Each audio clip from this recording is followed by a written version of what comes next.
लखनऊ वरिष्ठ धर्मगुरु मौलाना कल्बे जवाद ने की प्रेस वार्ता। हुसैनाबाद ट्रस्ट के चेयरमैन व जिलाधिकारी लखनऊ के फैसले को जताया गया कड़ा विरोध। कोरोना महामारी के नाम पर ऐतिहासिक बड़ा इमामबाड़ा और छोटे इमामबाड़े को टूरिज्म के लिए खोला गया। कल्बे जवाद मौलाना ने कहा कि इमामबाड़े की तामीर आज़ादारी के लिए की गई है और आज़ादारी की अनुमति दिए बगैर इमामबाड़े में पर्यटकों के प्रवेश की अनुमति देने शिया समुदाय के लोगों के साथ सौतेले व्यवहार करने जैसा है। वहीं इस मामले में कल्बे जवाद ने प्रशासन में बैठे हुए कुछ लोग भी लगातार हमारी भावनाओं को आहत करने के निर्णय ले रहे हैं, ऐसी बात कही। हमारा कौम एक जिम्मेदार कौम है और उसने कोरोना महामारी पर पूरे देश में मुहर्रम पर हर तरह का सहयोग दिया।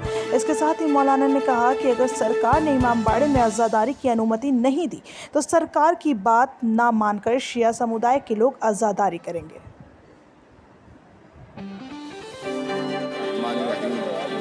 सबसे पहले तो अपनी तरफ से उनको रमा यहाँ पर शरीक है, सबकी तरफ से आप तमाम जो मीडिया पर्सन का शुक्रिया कि आप हज़ार यहाँ तशरीफ लाए ताकि हमारी बात जो है वो पूरी दुनिया तक आप पहुँचा सकें, क्योंकि हमें अखबार के जरिए से इत्तला मिली है कि ये बड़े इमामबाड़े छोटे इमामबाड़े को सयाहों के लिए खोला जा रहा है, पर्यटकों के लिए खोला जा रहा है।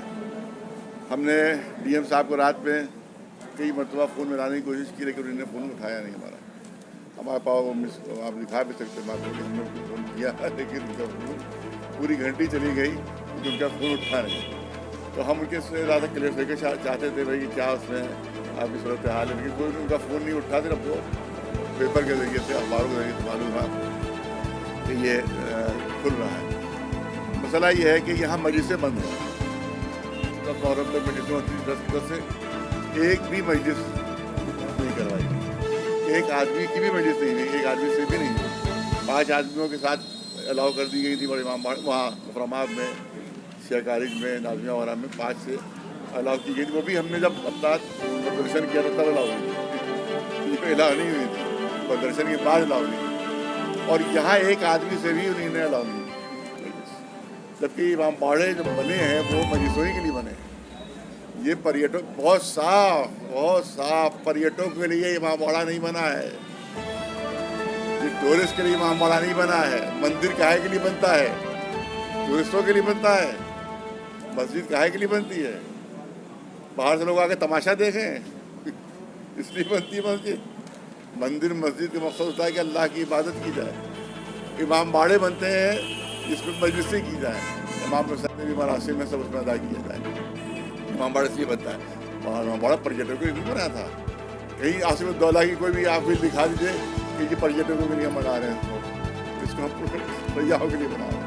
उसमें ये मिलेगा कि मस्जिद हो गई यहाँ पर, वहाँ ये मिलेगा मातम होगा यहाँ पर, वहाँ होगा आज़ादारी इमाम हुसैन यहाँ पर, मजहबी प्रोग्राम यहाँ पर होंगे, ये सब आपको मिल जाएगा। ये नहीं मिलेगा कि पर्यटकों के लिए बना रहे हैं, सयाहों के लिए बना रहे हैं, टूरिस्टों के लिए बना रहे हैं। तो ये कितनी बड़ी नाइंसाफ़ी कि मजलिस नहीं हो सकती, टूरिस्ट आके यहाँ के तमाशा देखें और वो आधी नंगी औरतें आएँ और यहाँ के ऊपर जाकर वो अपनी बदमाशियाँ बदतमीजियाँ करें। इसलिए क्योंकि इस पर मजलिस से उनको पैसे नहीं मिलेंगे, इससे पैसे मिलेंगे। उनकी आमदनी रुकी हुई है, सरकारी अफसरों की बहुत बड़ी आमदनी। हम लोग आज तक नहीं मालूम कि इसकी आमदनी कितनी है, आज तक नहीं मालूम कि ट्रस्ट का खर्च कितना है। और 20 साल से अफसरों ने इसका कोई ऑडिट नहीं करवाया, ना हिसाब दिया है। तो लेटर भेजा कि यहाँ के बारे में बताइए कितना आमदनी कितना खर्च है, तो उन्होंने कहा ये प्राइवेट ट्रस्ट है, हम आरटीआई के अंडर में नहीं आते हैं। ये मेरे पास उसका जवाब महफूज है डीएम साहब का कि ये प्राइवेट ट्रस्ट है, हम इसको जवाब देने के लिए बाध्य नहीं है आरटीआई।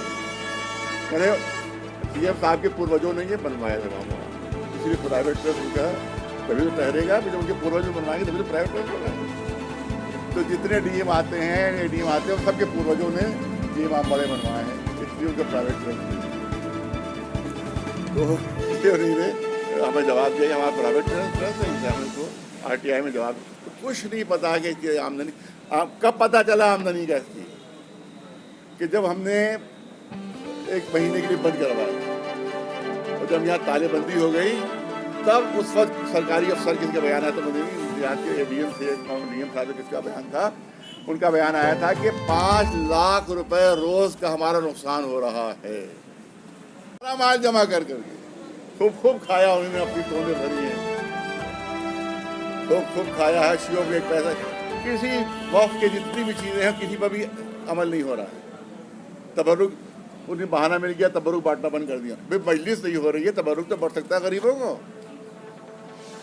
रमजान के लिए हमने कहा कि गरीबों को आप जो है वो बांटिए, वो जो इफ्तारी के लिए आता है, 15-20 लाख कितना खर्च।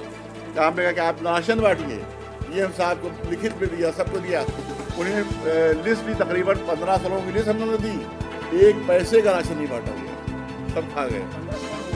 1500 लोगों की लिस्ट हमने दी उनको। ये गरीब लोग हैं। और फिर अगर आपको जिस पर भरोसा नहीं है तो अपनी लिस्ट बनाइए, अपनी लिस्ट बनाइए और गरीबों को बांटिए। और जो रमज़ान की इफ्तारी होती है, 1 पैसा नहीं बांटा, सब खा गए। तो सच्चे अच्छे सवाल भी कर लिया कीजिए।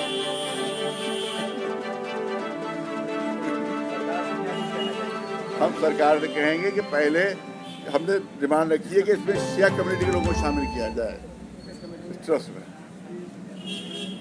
सब सरकारी अफसर है, भ्रष्ट सरकारी अफसर, सब जिनका काम ही खाना पीना और गड़बड़ी करना है, भ्रष्टाचार करना है। तो इस मामले को लेकर कभी सरकार से आपकी वार्ता 50 मरतबा हुई, एक दफा नहीं, 50 मरतबा वहाँ से लेकर मायावती सरकार से लेकर आज की सरकार तक। भाई यहाँ इतनी कमेटी जैसी फिर इस कमेटी पूरी बनना चाहिए। पहले पूरी कमेटी थी पर्यटकों का आने का इजाजत दी गई,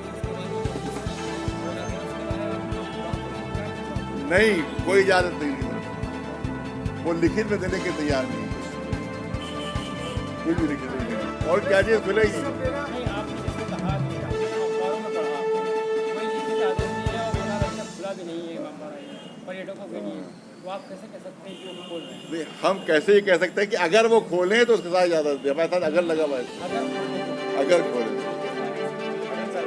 अगर खोले पर्यटकों के लिए तो मजलिसों की भी यहाँ पर पूरी तरह इजाजत होनी चाहिए। सरकार इसकी इजाजत नहीं देती तो अगला कदम आप लोगों का क्या होगा? तो उसमें तो यही है कि हम लोग भी बगैर इजाजत के मजलिस करेंगे यहाँ पर। ये इलाहाबाद बैंक की जो बिल्डिंग है बिल्कुल लास्ट में बिल्कुल है, कोतवाली के पास बिल्डिंग है। उसमें लीज एग्रीमेंट में है कि सब डिज़ाइन ऐसे ही रहेंगे हर बिल्डिंग के, और कोई भी बिल्डिंग 3 मंजिला नहीं बन सकती, 2 मंजिला बनेगी। और देखिए कितने बड़े बड़े मॉल बने हुए वहाँ पर, करोड़ों रुपए उसमें भी कमाए हैं अफसरों ने। तो माल किसका है? शियों का। और खा कौन रहा है? 1 पैसा शियों को नहीं पहुंचता, 1 पैसा शियों को नहीं पहुंचता इसका। सब अफसरान खा जाते हैं, इसके करोड़ों रुपए खा जाते हैं। जाके बिल्डिंग इससे पहले जो सेक्रेटरी रह चुके हैं, जाके उनके बंगले देखिए, जाके वहाँ गोमती नगर में, कि जो उनकी तनख्वाह से 50 गुना ज्यादा महंगे हैं। इसलिए जो अफसर यहाँ रह चुके हैं उनके बंगले जाकर आप जाकर देख लीजिए, गोमती नगर में करोड़ों के बंगले उनके बने हुए, और यहाँ के सेक्रेटरी थे। ये गोलदरवाजे में जितनी इमारतें नई बननी है सब नाजायज बनी है। आप उससे पूछिए कि जो एग्रीमेंट है वो कहाँ है, जिस एग्रीमेंट के ऊपर ये गोल दरवाजे पर इमारतें बनी है, वो एग्रीमेंट कहाँ है? वो वाला जो क्या कहते हैं उसको, 90 साल की जो लीज होती है, लीज एग्रीमेंट मांगिए उससे। आप लोग खाली जो है वो इतने हर चीज़ के ऊपर आप लोग जो है वो तरकीर करते हैं, तो कम से कम इसको भी कभी पूछ लीजिए कि लीज एग्रीमेंट कहाँ है। लीज एग्रीमेंट सुना है आपको? लीज एग्रीमेंट यह है कि इलाहाबाद बैंक की जो बिल्डिंग है, आप जाके देखिए, इलाहाबाद बैंक की जो बिल्डिंग है, कोई बिल्डिंग उससे अलग नहीं बनेगी हटकर, उसका डिज़ाइन उससे अलग नहीं हो सकता। और 2 मंजिला बिल्डिंगें बनेगी, 2 से तीसरी मंजिल नहीं बन सकती। तालाबंदी की थी और कहा था यहाँ जो हाफ डेकेड औरतें आती हैं उनको बंद किया जाए और उनकी सरों पर दुपट्टा डाला जाए, कि जैसे कि और मंदिरों में, जैसे कि वहाँ होता है सिखों का जो गुरुद्वारा है स्वर्ण मंदिर में, जैसे टेम्पल में होता है, जैसे जामा मस्जिद में होता है। देखिए तो अपने तालाबंदी की उस वक्त उनका बयान आया था सरकारी अफसर का कि 5 लाख रोज का नुकसान हो रहा है। अब अंदाजा कीजिए कि महीने में कितना हुआ और साल में कितना हुआ। लगाइए, साल लगाइए। 1.5 करोड़ रुपए महीना। साल में कितना हुआ?